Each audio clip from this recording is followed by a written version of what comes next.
Hey there, Money Masters. It's your girl Izzy, back with another episode of Money Matters Made Easy. Today we're going to dive into a topic that might seem a bit complex at first, but don't worry. I'm here to break it down for you.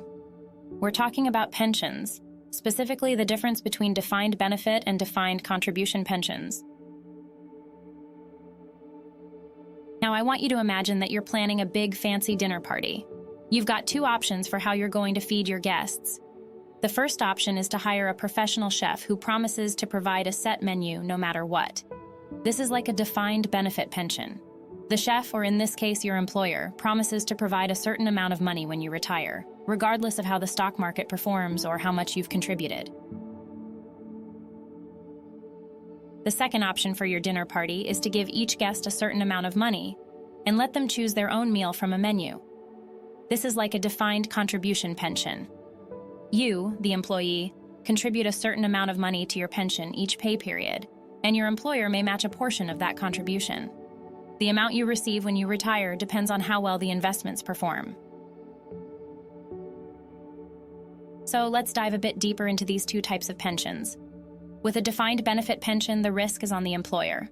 They're the ones promising to provide a certain amount of money when you retire, no matter what. This is like the chef at your dinner party promising to provide a set menu, regardless of how much the ingredients cost or how many guests show up.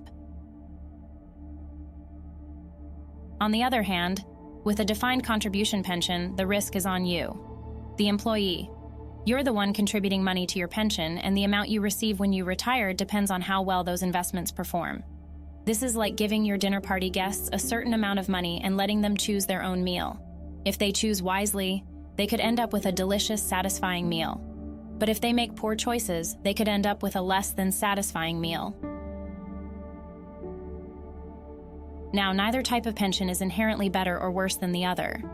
It all depends on your individual circumstances and what you're comfortable with. If you like the idea of a guaranteed income when you retire, a defined benefit pension might be the way to go. But if you're comfortable taking on a bit more risk and potentially receiving a higher return, a defined contribution pension might be a better fit. Before we wrap up, don't forget to hit that like button if you found this video helpful, and subscribe to our channel for more easy-to-understand financial advice. So there you have it, Money Masters. That's the difference between defined benefit and defined contribution pensions. Remember, it's never too early to start planning for your retirement. And as always, if you have any questions, don't hesitate to drop them in the comments below. Until next time, keep mastering your money.